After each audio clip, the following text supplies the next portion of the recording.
자, 흥구석유 주주분들 반갑습니다. 안녕하세요. 보통의 매매꾼입니다. 자, 우리 흥구석유 우리 채널에서 자주 살펴봤었던 종목입니다.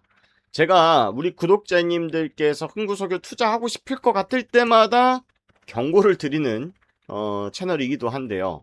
사실은 제가 대부분의 종목들이 좋다 안 좋다 이렇게 좀 뚜렷하게 결정을 지어서 말씀을 드리기보다는 투자를 할 때 어떠한 장점들, 단점들에 대해서 제가 명확하게 설명을 드리고, 투자를 하실 거면은 어느 자리에서 매수를 하셔야 되고, 저항 구간은 어디다, 이런 가격 저항 라인들을 드리는데, 우리 흥구석유만큼은요, 제가 아주 조금, 뭐라 해야 될까요? 보수적으로 좀 설명하는 종목 중에 하나입니다. 그 이유는 다른 게 없어요. 흥구석유에 대해서 우리가 기름값에 대해서 우리가 보고 투자를 하는 거잖아요. 흥구석유의 주포가 아주 질이 나쁘다. 그 말씀을 많이 드렸거든요. 자, 그래서 제가 어떤 말씀을 오늘 드리려고 하는지 같이 한번 살펴보도록 할 테니까 앞으로도 제가 흥구석유에 관련해서 특별한 이슈가 생기면 여러분들께 빠르게 업데이트 도와드리도록 할 테니까 구독과 좋아요 미리 한 번씩 눌러주시면 감사드리겠습니다. 자, 흥구석유 주포의 질이 진짜 나쁘다라고 말씀을 드리는 게 뭐냐면 기름값이요, 여러분들. 저는 이제 해외 증시 또는 원자재 시장 이런 것들도 계속 보고 있거든요. 자, 그런데 이게 유가 선물 차트입니다. 유가 선물 차트인데, 자, 한번 볼게요. 많이 올랐다가 기름값이 떨어졌어요. 우리한테는 좋은 거죠. 우리 휘발유 값도 떨어지고 디젤 가격도 떨어지고 물가 상승 압력에 대해서 낮춰줄 수 있으니까 얼마나 좋은 일입니까? 자, 그런데 제가 항상 보면은 유가가 조금 반등했네, 2% 3% 정도 상승했네, 이렇게 좀 시장을 보고 있잖아요.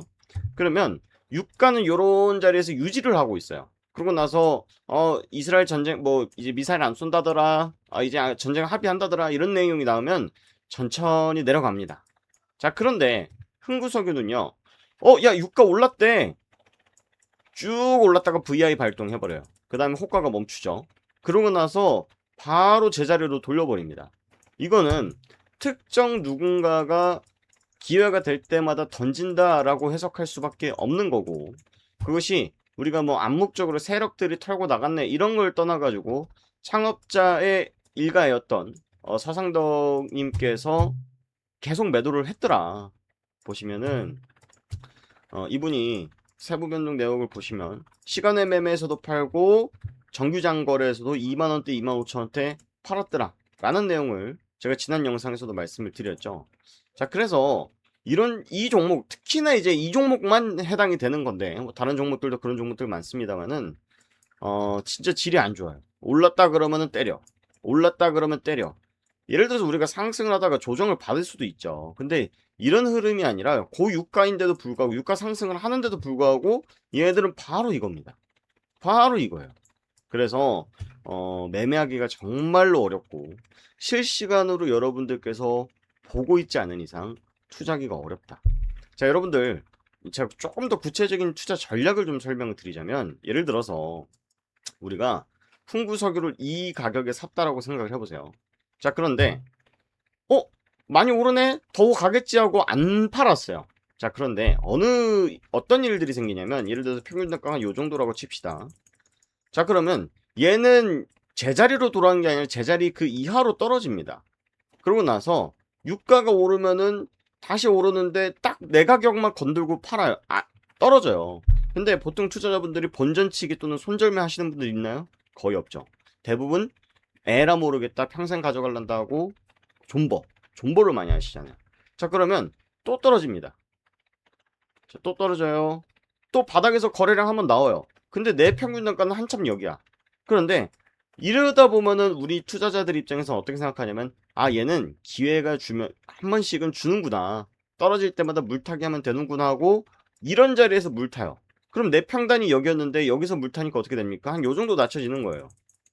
아씨, 놓쳤네, 다음 기회는 무조건 빠져나와야지 하고 또 이럴 때 삽니다. 또 평균 단가 여기야. 또 떨어져요. 또 이런 현상이 계속 반복되더라. 자, 이게 어디서 나타나는 증상이냐면, 여러분들 곧버스라고, 우리 그 최근에 상승장 때 많은 그 투자자분들이 조금 이렇게 뭐라 해야 될까, 조롱을 많이 했었던 종목인데, 코스피 200 선물지수, 쉽게 말해가지고 여러분들 그냥 간단하게 초보자분들도 많으니까 코스피 지수가 떨어지면 2배 오르는 종목이 이 곧버스라는 종목이에요. 자, 곧버스가요. 작년 25년도 3월까지만 해도 2,700원이었는데 지금 69원이거든요. 오늘 한 70원까지도 갔었던데, 그죠? 자, 지금 보시면 월봉 한번 보세요. 살벌하죠. 주봉 한번 보세요. 살벌하죠. 자, 이게 우리가 보통 뭐라고 얘기를 하냐면 음의 복리 효과라고 이야기를 합니다. 자, 음의 복리 효과라고 얘기를 하는 게 뭐냐면 예를 들어서 우리가 100원짜리 100원으로 만약에 투자를 했다라고 칩시다. 자, 여기서 만약에 20%가 손실이 보면은 80원이 되네요. 80원. 자, 그러면 우리 입장에서는 마이너스 20%가 났으니까 플러스 20%가 수익이 나면 나는 본전이겠구나라고 생각하겠지만 80원에서 20%가 상승하면 얼마입니까? 얼마요? 16원이 상승하게 되는 거고 80원 더하기 16원 하면 96원이 되는 거예요. 자, 그러면 내 원금은 100원인데 96원이니까 나는 총 4%의 손실을 보게 된다라는 겁니다. 그래서 투자를 오래 하신 분들이나 이렇게 주식을 좀 아시는 분들은 뭐 인버스에 투자하지 마라, 이 레버리지 상품을 투자하지 마라 이런 얘기를 많이 하잖아요. 자, 예를 들어서 최근에 우리 핫한 삼성전자 SK하이닉스 같은 경우도 삼성전자 단일 종목 레버리지 이런 것도 있어요. 이런 애들도 보면은 분봉으로 쪼개서 보면요, 나중에 시간 지나고 나면은 삼성전자나 또는 SK하이닉스 차트랑 괴리가 발생해요. 실질적으로 삼성전자는 30만원이었다가 25만원 갔다가 30만원 갔는데 레버리지 상품은 30만원 갔다가 25만원 갔다가 28만원이 되는 현상이 발생될 수도 있다라는 거예요. 자, 그런데 우리가 흥구석유 얘기하는데 곧버스 얘기는 왜 하고 ETF 얘기는 왜 하느냐?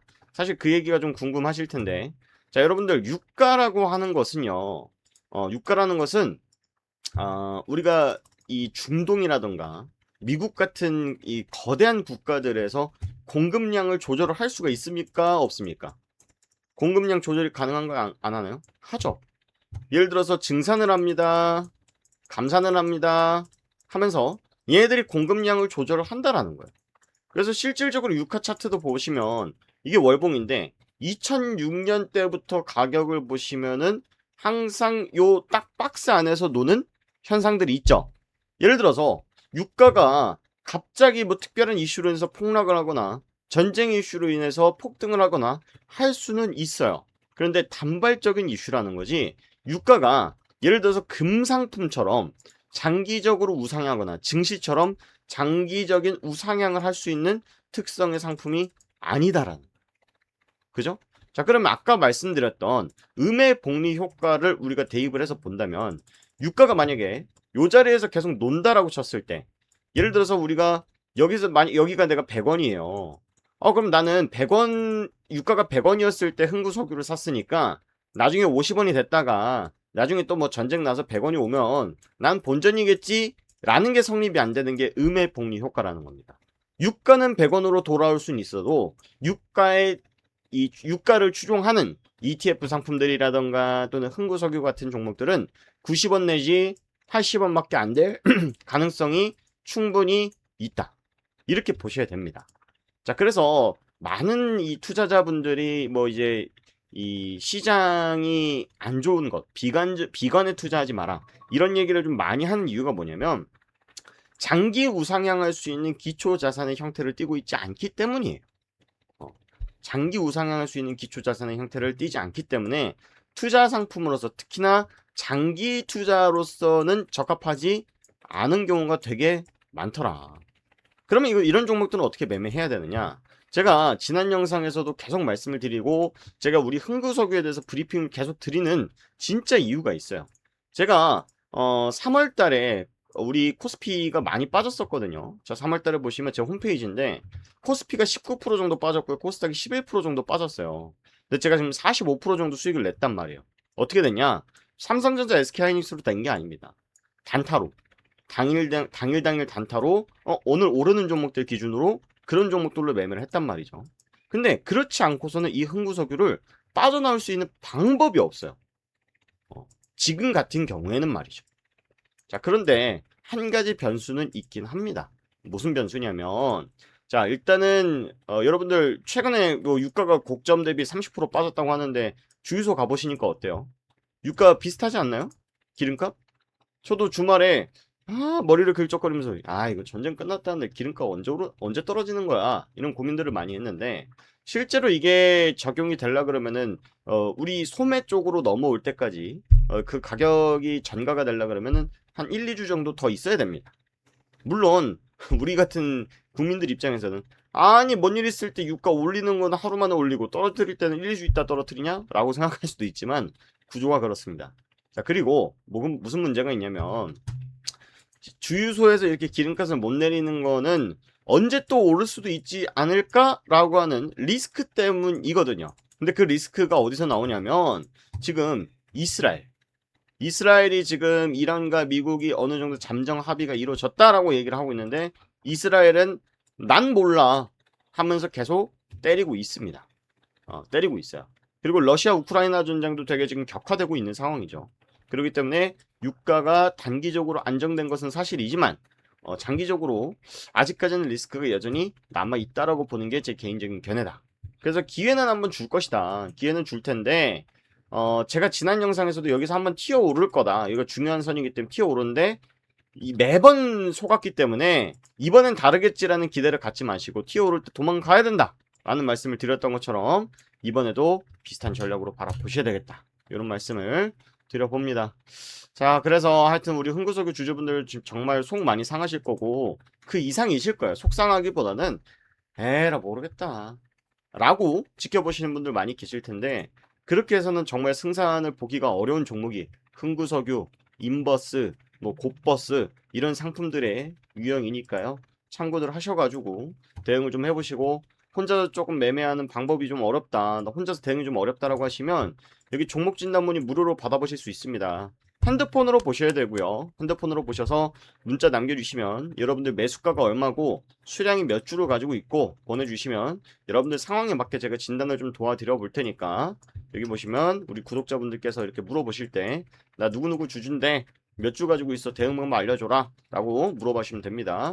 이게 실전 매매방은 뭐냐면요. 제가 우리 구독자분들 흥구석유 구독자분들 뿐만 아니라 제가 다른 분들이랑도 매매를 열심히 하고 있습니다. 다른 구독자 주주분들이랑도. 그래서 제가 엄선해서 좋은 종목들 추천을 좀 드리고 있으니까 이런 종목들 무료로 좀 실전 매매방에서 받아보고 싶다라고 하시면 실전 매매방 입장 요청이라는 링크 남겨주시면 제가 여러분들 흥구소개에 대한 진단뿐만 아니라 좋은 종목들도 엄선해서 드려보겠다라는 말씀 드리면서 오늘 영상을 마치도록 하겠습니다. 고맙습니다.